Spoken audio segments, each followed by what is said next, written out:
got work to do.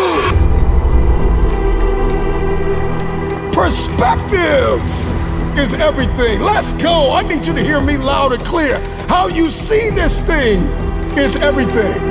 You cannot change the past, but you can change your perspective about it.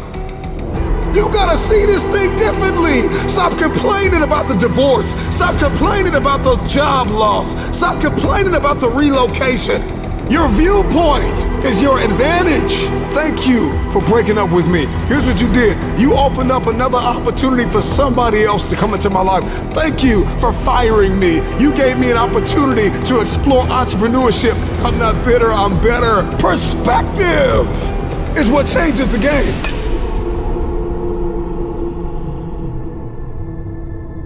Everybody wants increase and abundance and lifestyle change and new zip codes and new area codes, but you only read once a week and you only work out once or twice a month.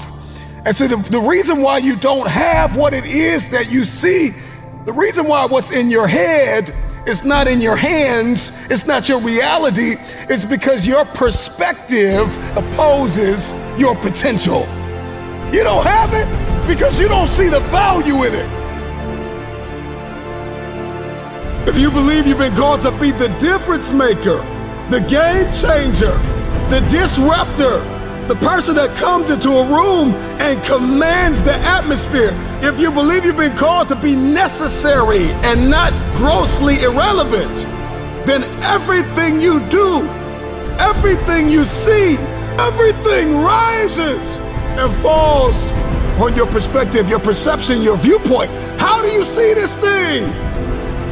What happens when your perspective, your perception diametrically opposes your reality? If you are going to give and grow and evolve and attain and become, everything rises and falls on your viewpoint. Show me somebody that hates to work out, and I'll show you a man that almost lost his life, and the doctor said, if you don't work out, you'll die. One sees it as cumbersome. One sees it as a problem. Another one sees it as a privilege. He sees it as his second chance, his new lease on life, that I have to work out. I get to work out. I get a chance to live a little longer. So one person sees the gym as a prison, and another person sees the gym as a passport. One man came within inches of losing his life, and another man has never come within 100 miles of losing his life, and he only works out twice a month, and somebody else works out 4 or 5 times a week. The reason why you only do it once or twice a month is because you don't see the value. Your viewpoint is either your advantage or your assassin. Your viewpoint will either get you going or get you killed. We see a storm, we see rain, and we think depression. We think I can't do anything. Instead of thinking grass can't grow without rain, roses don't bloom without rain. Number one, there's one thing I need you to stop saying, and that is, I should do something. That perspective, that viewpoint, that ideology, that philosophy, that mindset is gonna get you bankrupt. I should start this. I should stop that. I should forgive. I should. You don't get what you should, you get what you must have. I must work out X amount of times a week. I must forgive. I must evolve.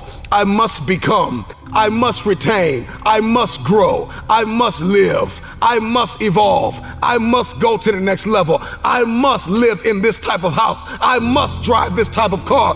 I don't care how bad you think the shoes are that you are wearing. There is another man in this world who would kill to walk a mile in the pair that you wear. Marcus, what does this mean? This means that what you are complaining about, what you hate, what you can't stand, what you want to walk out of, what you want to give up on, there is somebody out there that would die to be in your position. And so here's what I need you to ask yourself. Is this problem an issue or is it an opportunity? Some of you, all you've been waiting for your whole life was an opportunity? What if losing your job was the opportunity? What if the divorce is an opportunity? What if the bankruptcy is an opportunity? What if the one you loved was an opportunity for you to reconnect with somebody and forgive them?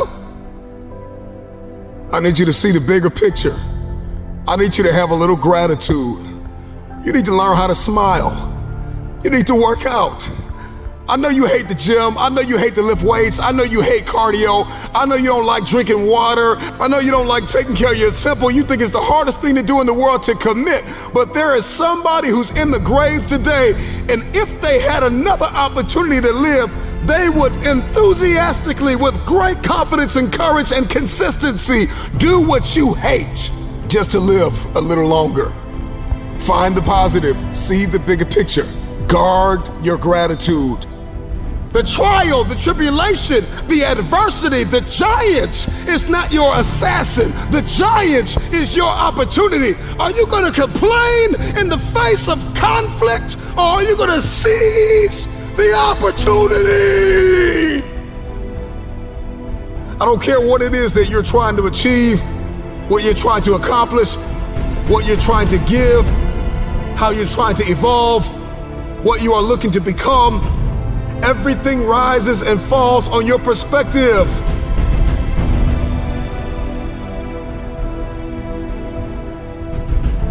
Stop complaining about the jealousy and the envy and the backbiting and the person that gave up on you and the person that wasn't present and the person that lied to you and the person that attempted to manipulate and control.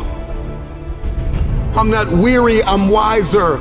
I'm not toxic, I'm triumphant. I see this thing differently. It's how you see the rest of your day will oftentimes determine the way you see the rest of your life. Shift your perspective.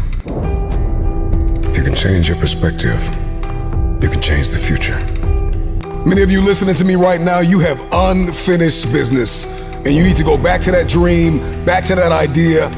You have a date with destiny. You have unfinished business. It's time for you to go back to the drawing board with a new perspective. It's your viewpoint. And watch this. Your perspective actually shapes your language, and your language shapes your world. And so if you don't start thinking right, you're not going to talk right. And if you're not talking right, you're not going to experience the world that you see in your head.